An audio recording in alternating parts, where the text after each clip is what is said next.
Welcome back to the channel. This video is brought to you by Jack Daniel's Single Barrel Rye. Good shit.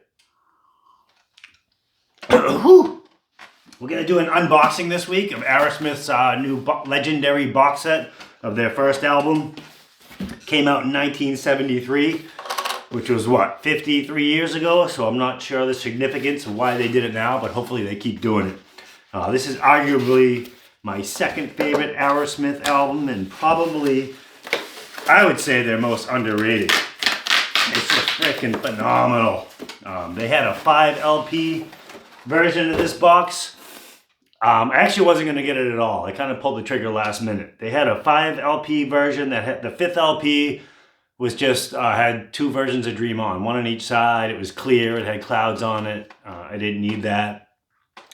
It had a hardcover book in it. I think this one has a soft cover book in it. It had stickers, a slip mat, you know, just all crap I'm not going to use or need. The coolest part about it is the box opened up and it had like a pop-up display of the first album cover. This one doesn't have nothing. And this was part of the reason I didn't get it, because what's that? It's clouds. Once you display it, if you want to display it, no one's going to know what album that is. It should have had the album cover on it. And I was like, you know, that's kind of weak. And it still is kind of weak, but what are you going to do? And then there was like a super deluxe version that had a 70s style bomber jacket. I wouldn't wear it, but it was kind of cool. Like the inside liner was all that cover of the first album. But yeah, good stuff. So, and then another thing is the 5 LP versions were all like colored vinyl, and I prefer black vinyl. I have noticed, not so much in color, and I think they've gotten a lot better at it, but I've noticed significant sound reduction in clear vinyls, and I don't like that. So this is what I decided on. You know, I wish it had the album cover on it, but it doesn't. What are you gonna do? The little hype sticker right there. I can't read it in the camera, but it says the legendary debut album, Deluxe Edition.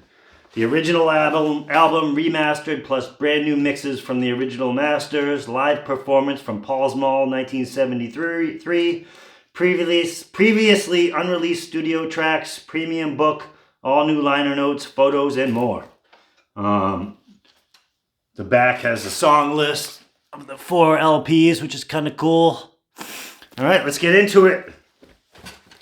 I'm not too worried about the hype sticker, or should I be? Yeah, let me see if I can open this without messing up all of the cellophane. If I do, I really don't care. But for now, we'll try to do that. See what we got here. Yeah, I think it's AEROSMITH's most underrated album. It even kind of got by me for years, but now I freaking love it. I had that AEROSMITH video about ranking all my favorite AEROSMITH albums, and I probably had like 20 AEROSMITH songs in my top 5 AEROSMITH songs, if that makes sense, which it doesn't. And I think 3 of them are from this album, maybe 4. Starting off with the book. So yeah, the Super Duper Deluxe had a hardcover book. Probably had more pictures, I don't know. Kind of a cool gold cover here. Metallic. I'll probably flip through it once. It's got some cool photos from probably 72 and 3. Oh, it's cool. I'll read through this. It's actually a book. It's not just a photo book. So yeah, I'll read through this. This is actually pretty damn cool. I thought it was just a photo book. Oh wow, there's pictures here I never saw before. 1973 hippie AEROSMITH. That's a really cool photo. I think photo books kind of lost their charm just because of the internet. You know, back in the day, if a band put out a photo book, you would buy it because it was the only way you really saw them, or in music magazines or inside the liner notes. But these days, you know, you can just log online and see whatever you want. But this is actually pretty cool. I've never seen that picture. I've probably never seen a lot of these pictures if I flip through it. Yeah, really cool stuff here, man. Wow. Just some really cool, flip through it real quick for you. Some really cool old photos. Look at that, the center one. the demon of screaming himself. Yeah, the first album, he wasn't screaming so much, and people criticize his voice. I think he still hadn't found himself yet, but he's got his screams on there a little bit. You know, obviously Dream On. He brings it out in part of One Way Street. Oh, wow, look at these photos. I'm not going to bore you with it, but this is pretty damn cool. A lot cooler than I thought it was going to be. Still not enough to get the 5 LP one. What do we got next? The first one here. Sorry. One thing about an unboxing is I just gotta do it. I think that album freaking fell out of it. What's wrong with me? Alright, what do we got here? This is AEROSMITH. LP4, live at Paul's Mall. I'm just gonna take them all out and see what I'm dealing with here.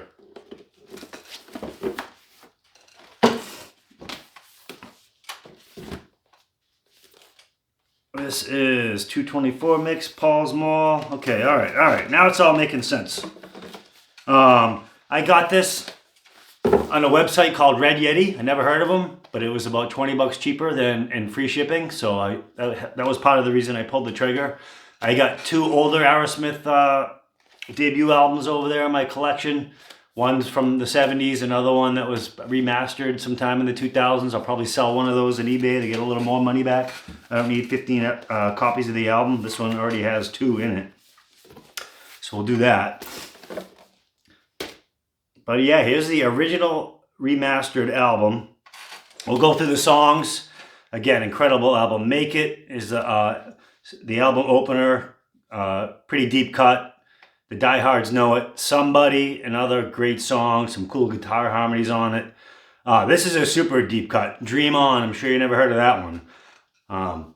Obviously one of the greatest songs of all time. What can you not say about Dream On? It's definitely in my top 25 AEROSMITH songs. Next, One Way Street. Also one of my 20 top 5 AEROSMITH songs. Love that frickin' song. I wish every time I see them, I want to see them play it live. Apparently I saw them play it live the first time I saw them, but I was drunk and 15 years old and I don't remember. No, that's not true. That was Kings and Queens. One Way Street, I did. So, you know, during the 90s, I thought their set lists were, I'm an old school guy. I like the 70s and 80s stuff. And their set lists were just so heavy, pump and get a grip. And 9 Lives. I almost kind of got bored of seeing them. And then in 2000, the Just Push Play tour came around, and I wanted to bring my cousins, Dan and Dave. I think they were about 16 years old at the time, and I wanted them to see AEROSMITH live in concert. And I went there, and they blew me away. They played One Way Street. I was in the beer line, right next to the seats, so I wasn't far away. And I heard the opening chords. I swear to God, I freaking just warp speed to my seats. I don't think I even walked. I think I was just there. And they played One Way Street. They played Seasons of Wither, which I had never seen them play. They played half of Uncle Salty. They had that second stage up on the beginning of the lawn, and we were right near there. They did a set up there of all 70 songs. Yeah, that was a great show. They sucked me back in there. And I did see One Way Street, but I still would love to see it again. I mean, that was 26 years ago, 25 years ago, whatever the hell it was. Moving on, Mama Ken, everybody knows that song. Write Me, a really cool song that I really didn't notice till later. I always knew it, but it never really resonated with me till later in life. I want to say my cousin Dave kind of turned me on to that song, believe it or not. Then we got Moving Out, again, one of my 20 top 5 AEROSMITH songs. Love it. Love to see play that live. I've seen that a couple times. You know, I wish they would play it every show. And wrapping it up with Walking the Dog, possibly another one of my 5 top 20 AEROSMITH songs. Or 20 top 5 AEROSMITH songs, however you say it. Oh, they even actually wrote on this. Pretty funny. Walking the Dig rather than Walking the Dog. Now, this is an old blues cover from Rufus Thomas. And the first pressing of this album was a misprint, and it was called, they put Walking the Dig on it. And, you know, collectors like to have that, and I always wanted to have that. I still want to have that. And if I found an original, I would buy it in a second. But that's pretty cool they did that. Love it. Yeah, I'm not going to read all the back of this, but that's pretty cool. Moving on to... Oh, and I listened to all this on streaming platforms. That also led to me buying it, because I wasn't going to buy it. So this is live at Paul's Mall. We got the 2024 mix of the first album, and they wrote Walking the Dog on this one. So this was pretty cool. I didn't listen to the original. I started with this. I only listened through it once, but there were noticeable differences. I don't know if they didn't, I don't think they re-recorded anything now. I think it's all older tracks from 73, but I think, you know, obviously they record several tracks when recording an album. I think they might have put different tracks in this. They mixed it with different tracks. I definitely thought I heard some different guitar tracks on One Way Street, for sure. I heard more flute and Walking the Dog. Write Me a Letter sounded a little different. But yeah, this was super cool. I'll have to listen to it again. Featuring David Woodford on the saxophone. Very nice. Moving on. LP3. I didn't take any of the records out, which I should have done. I'm not going to go back and do it with those. But this is live at Paul's Mall in Boston. So this is a pretty well circulated bootleg. It was a small jazz club in Boston. I think it only held like 177 people. Rough estimate. I didn't read that online or anything. Yeah, it circulated around. So again, I was kind of like, well, I've heard that 100 times. Do I really need to shell out the money for it? There's the back of it. Pretty cool. Steven sitting there. What's that? Oh, they get the statue holding the AEROSMITH guitar case. But yeah, Paul's Mall. It circulated for a long time, but whatever. It's really cool to have an official copy of it, and I listened to it on the streaming platform, and it was great. The song track on this, Make It, One Way Street, Somebody, Write Me a Letter, I Ain't Got You, I Ain't Got You. I think it's a Yardbird song. Am I correct on that? And Mother Popcorn. Both of those were on live bootleg. The live album they put out in the 70s. One thing I noticed on this is during Mother Popcorn, there was a whole section of Steven singing crap, and it didn't sound familiar to me. So apparently they cut off about 2 minutes of the version, which is very long anyway, on the live bootleg. And this is the unaltered version, and so another cool reason to have it. Moving Out, phenomenal live version on here. Always good to have different versions of Moving Out. This was recorded on March 20th, 1973. Lots of saxophone. That David Woodford guy was on stage. I don't remember exactly which songs he was playing. I know Mother Popcorn, Mamakin. But yeah, let's take the record out. Just see one. It's got the master reel on one side. The other side says Moving Out, Mamakin, Moving Out, 9/6/72. You got my black vinyl with the original label, it looks like, or, you know, a copy of the original label. Very cool. I like that. I'm a fan.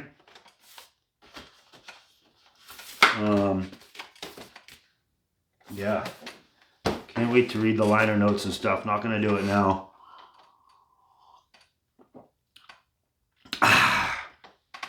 LP4. Looks like an alternate version of the album cover. It looks pretty close. Oh yeah. It's an alternate version. They probably all do. No, those two are premium. Oh. I know they released different versions back in the day. There was that one and this one, so they included both. Pretty cool. All right. The last album, LP4, side 1, is the remainder of Live at Paul's Mall, Walking the Dog, Train Kept a Rollin', and Mamakin. You know, phenomenal live album. Cool to have it. Probably not much going on in here. Yeah, just another reel. I don't think we were missing anything in the first two. And then side 2, the last side, had has all unreleased studio tracks. They're not new songs, they're songs they had released, but they're alternate takes, and they're cool.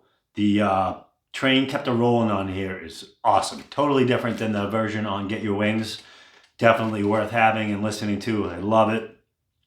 That's actually a session take, and then there's a rehearsal for Make It, and then there's an alternate take for Make It.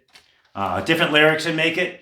He doesn't start off saying, "Good evening, people, welcome to the show," and which is very weird not to hear. And then there's another line I keep noticing throughout this, something about your head in jail and making bail. I don't think that's in the regular Make It, but it was all over this.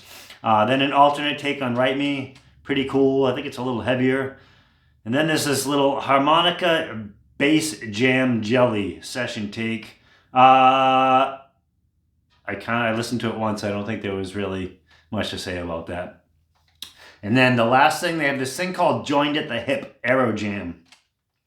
This is the first thing I heard when they released this on the streaming platforms, and which made me get all excited and buy it. It's just a jam. It says Joined at the Hip. I don't know if they like joined a bunch of different like tracks together like these days and did it, or if it was just a jam or what it was. But you can hear parts of Sweet Emotion in this. You can hear the drums from like the intro to Walk This Way, or maybe Lord of the Thighs, I'm not sure. I think like the end of Rattlesnake Shake. The harmonica is almost the same as the harmonica in the Hangman Jury intro. So yeah, super cool. Very cool box set. Glad I got it. You know, you always get a bitch about something, and it's just a bummer that that's the cover. You know, I mean, if you display it sideways, I guess it has the wings on it, you know who it is, but I kind of like to display them like that, but it's just a bunch of clouds. And that is kind of a bummer. But, you know what? With my discount from Red Yeti, I think I paid $130 with shipping.